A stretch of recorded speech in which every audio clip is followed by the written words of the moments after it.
بەڵێ بەرداوام دەبین دەچینە لای تەوەریەکەمی بەرنامەکەمان. تەوەریەکەمی بەرنامەکەمان باس لە ڕۆڵی ژن لە پرسە سیاسەکاندا دەکەین. ژنان لە ئێستادا و لە ڕابردوشدا ڕۆڵێکی بەرچاویان هەبوو لە بەشداریکردنیان لە سەرجەم کایەکانی ژانە، جا لە میدیادا بێت، لە خەباتی شاختا بێت، لە بواری پزیشکیدا بێت، لە سەرجەم کایەکانی ژیاندا، جگەلەوەی کە ئەرکێکی گرنگیان لەسەر شانە و ڕۆڵی بەرچاویان کە دایکایەتیە، جگەلەوەش لە زۆربەی کایەکانی ژیاندا و لە ئێستا و لە ڕابردوشدا وەکو ئاماژەم پێدا ڕۆڵ و بەرچاوی باشیان هەبوو، شوێن دەستیان دیارە. ئێمە ئەمڕۆ لە تەوەری ئەمڕۆماندا باس لەوە دەکەین بزانین خانمانی کورد، ژنی کورد تا چەند لەمپەڕەیە لە بەردەمیانە لە بەشداریکردیان لە پرسە سیاسیەکاندا، چ ڕۆڵێکیان هەبووە لە پرسە سیاسیەکاندا و هەروەها لە پێگە و پایەکاندا چ ڕۆڵێکیان هەبووە. ئەمانە و قسە باسەکانی دیکەمان لەگەڵ میوانەکەمان مەهاباد محەممەد چالاکوانانی ژنان کە ڕاستەخۆ لە ئەستۆدیۆ لە لامان میوانە قسە باسەکانمانی لەگەڵ تەواو دەکەین. خاتوما با سڵاو لێ بوو، بەیانیت باش؟ زۆر سپاس باش یاخبار باش بیت. زۆر سپاس. خاتوما بادێکێک لە پێوەرە گرنگەکانی هەر دەوڵەتێکە دەڵێن ئەم دەوڵەتە پێشکەوتووە سەیری ئەوە دەکرێت بزانن بەشداریکردنی ژنان لە چالاکیە سیاسیەکاندا یاخود بەگشتی لەو وڵاتەدا ئەو ژنە چ بێک و پایەکیە دەی سەرمێنێکە ئەم وڵاتە لە پێشکەوتندایە. هەرێمی کوردستان چ بێک و پایەکی یاخود ماڵی ژنان چ بێک و پایەکیە لە ناو کایە سیاسیەکاندا چۆن هەڵی دەسەنگێنی؟ دیارە سپاس من سەرەتا بۆ بەرنامە جوانەکەتان لەسەر وەڵامدانەوەی پرسیارەکە مەسلەی ژن و بەشداری لە سیاستدا هەل لە سەرەتای دروستبوونی شۆڕشەکان یەک لە دوای یەک ژنان هەمیشە ڕۆڵ و پێگەی خۆیان هەبووە و بەشداریکی سیاسی نهێنیی خۆیانیان کردو وەکو ئەوەی کە ڕۆلی خۆیان دەرکێ بە شێوەیەکی ڕێخستە نهێنیەکان سەرەتا لەوێ دەستی پێکۆت لە دواتری ڕێخستی نهێنی بۆ خەباتی چەکداری پێشمەرگایەتی ژنان لە ناو شۆڕشە ڕۆڵێکی کاریگەری خۆیان هەبووە هەر یەکە و بە شێوازی جۆراوجۆر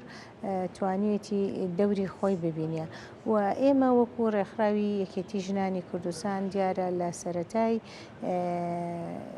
خەباتی شۆڕشی گەلەکەمان شۆڕشی نوێ بە پێویستمان زانێ سەرڕای ئەو هەموو نەهامەتی بەسەر میلەتەکەمان نەهاتەوە خۆتانەسان مەسلەی ئەنفال و جینۆسایت و تاو کاولکاری ناوچە کوردستانیەکان بۆیە زۆربەی ژن و منداڵ بە تیا ئەچوون لە کاتی جەنگەکانە لە کاتی هێرشەکاندا بە پێویستمان زانی مەسلەی یەکێتی ژنانی کوردستان کە بیرۆکەی خوشکی بەڕێزمان خاتوو هێرۆ ئیبراهیم ئەحمەد بوو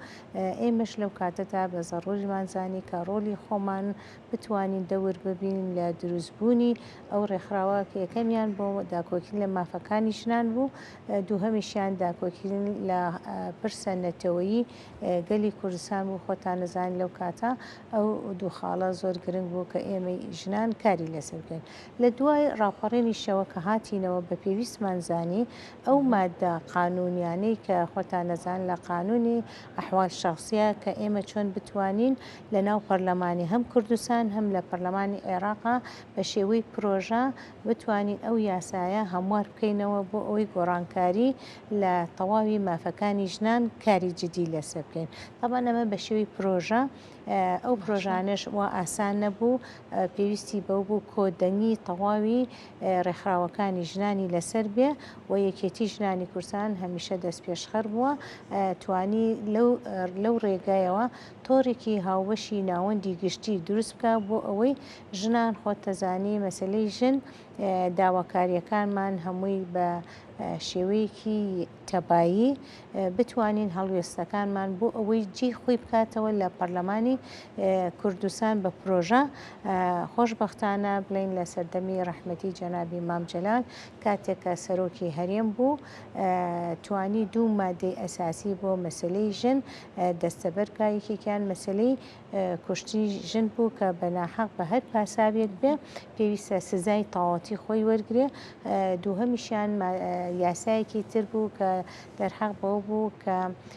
مەسلەی فرەژنی بوو کە بتوانرێت ئەوە ڕێگریکی بۆ دروست بکێ و بە ئاسانی نەتوانرێت فرەژنی بڵاو بێتەوە هەتا حەدی ئەوەی کە سزاشی بۆ دابنرێت بۆیە ئەم مادانە کە ئێمە توانیمان کاری جدی لەسەر بکەین و وشیاری تەواو بە ژنان بن بە شێوەی گشتی و ژنانیش پێویستە بوونی خۆیان لە کاتی هەر وەزعێکی سیاسی یان وەزعێکی کە پێویستە ژنان ڕۆلیان هەبێ بە پێکەی و بە تواناوی خۆیان بێنە مەیدانی کارکردن بۆی ژنان ببینە ئاستی ناوەندی بڕیار دەور و تەسیراتی خۆیان هەبێت چ لە پەرلەمان چ لە حکوومەت چ لە هەموو ئەو دام و دەستگانەی کە ژنان پێویست بووە کە خزمەت بکەن تایە. باش بابەتخان باسی ئەوەت کرد کە ژنان دەوریان هەبێت و ڕۆڵیان هەبێت. ژنان خۆیان تا چەند توانویانە ئەو ڕۆڵە بە خۆیان بن ینی کە ئێستا ینی هەمومان نەزانین جەنابێت لە چەندین پێگە و پلە و پۆستا کارت کرد و خزمەتت کردن تا چەند ژنان خۆیان ئەتوانن خۆیان سەلمێنن و خۆیان ئەبێ وا بکەن کە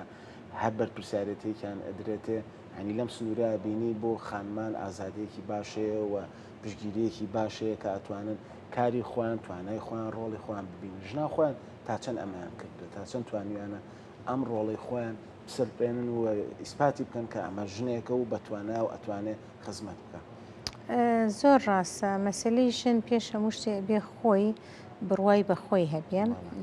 هیچ ترسێکی نەبێ و لە هیچ سراعێکی سیاسی کاتێک کە ئەچێتە بوارێکەوە هەر پۆست و پلەیەکی حیزبی بێ حکومی بێ ڕێکخراوەیی بێ بتوانێ بوونی خۆی لەویا پیشان با بۆ ئەوی جێگەی خۆی لە هەر شوێنێک بێ بکاتەوە.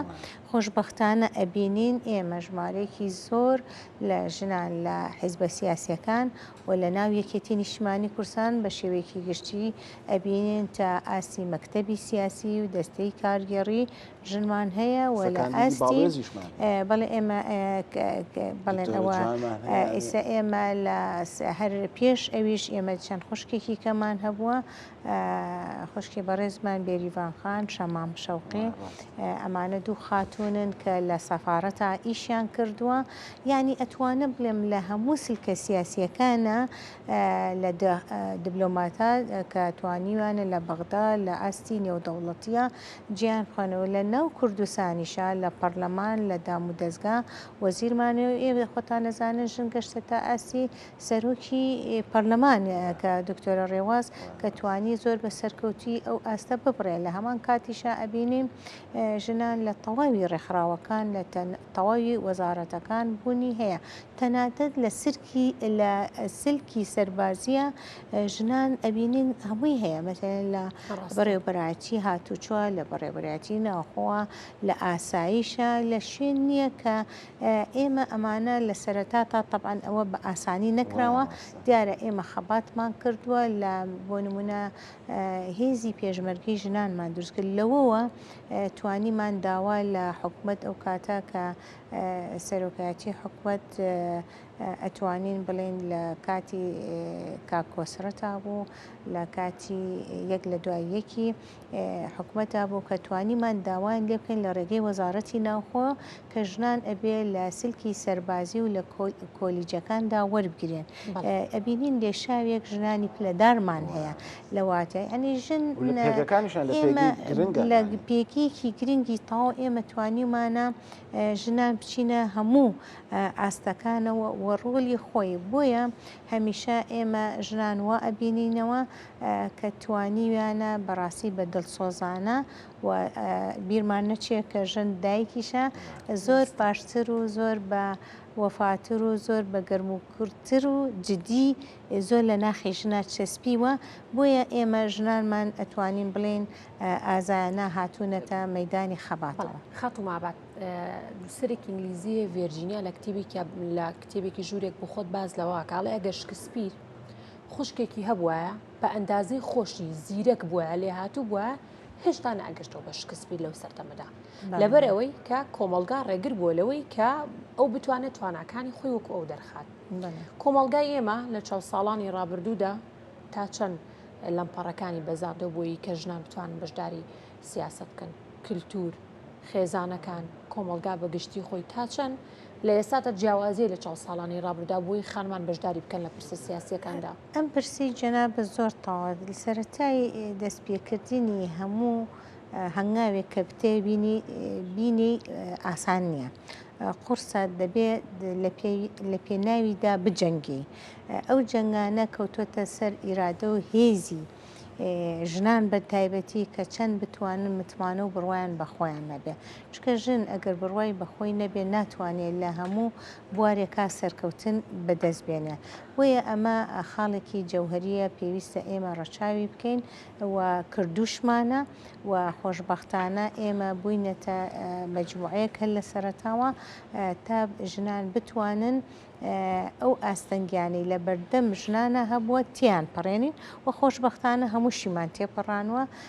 تا ئێستا کە ڕێژەکە باشتر ڕێژەیەکی باشمان هەیە باسی جەنابەت ڕێژەشت کرد دیارە ئێمە ڕێژەیەکی دیاریکراومان بۆ ناوەندی بڕا بە تایبەتی لە پەرلەمانی کوردستان ڕێژەکەمان زۆرترە لە پەرلەمانی عێراق ئەویش بە جوودی جەنابی مامجلال هەمیشە ئێمە تمۆحمان هی کوردستانمان لە ساسیە زۆرترە ئێمە هەوڵە دەین هی عێراق لە 25 هەوڵە دەین ڕێژەی ژنانمان تا ئاسی یەکسانی بچێ پەنجا بە پەنجابین بۆیە ئێمە بیرکردنەوەمان ئەوە وایە کە نامانەوێ وردە وردە وای لێ بکەین کە ژن بە کۆتا نەچێتە ئاستی ناوەندی بڕیارەوە بتوانێت بە حەقی خۆی بە یەکسانی چونکە ئەخەباتی ئێمە بۆ یەکسانی ژنانە ئیشەڵا ئەو هەنگاوەتی ئەپەڕێنین و بەبێ جیاوازی ڕێژەکەمان بەرزتر و باشترکەین مەهاباد خان جەنابە جگەل لەوەی کە چالاکوانێکی ژنان و چاودێرێکی سیاسی و کۆمەڵێک پۆست و پلەت تێپەڕاند و ئەمانەت هەمی کردووە بەڵام لەگەڵیەوەشە بەرکەوتی چەکی کیمیایی و ڕزگاربوویەکی چەکی کیمیایی و ئەنفال و ئەم بابەتانی ئێمە دوێنێ کاگاراز عابدمان لابوو لێرە لە سودیۆ باسی ئەومانە کرد با تۆزێکیش باسی ئەم بابەتە بکەین کە بزانین چی کراوە و چی ئەکەن لەگەڵ ئەوە باسی ئەومان کرد کە قەرەبووکردنەوە لەلایەن حکوومەتی عێراقەوە بۆ کە سوکاری کیمیاباران و جینۆسایدۆمانە پێ دوایە تا ئێستا حکوومەتی عێراق بۆ شێوەیەی کە ئەبێت یاخود ئەبوایە بیکردایە تا ئێستا قەرەبووی ئێوە کە سوکاری ئەنفال کیمیاباران جینۆسایدی نەکردوێتەوە بەداخەوە مەسلەی قەرەبووکردنەوەی هەرم هەڵەبجە و هەموو ئەو ناوچانەی کە بەرکەوتەی کیمیایی و ئەنفالن بە گەرمیان و بە چەمچەماڵ و تاو ناوچە ئازادکراوەکان و بە هەموو گوندنشین و شار و شارشکەکان کە زەرمەندی یەکەم بوون لە کوردستانە ئەتوانم زۆرترین ئاماژەی پێ بەم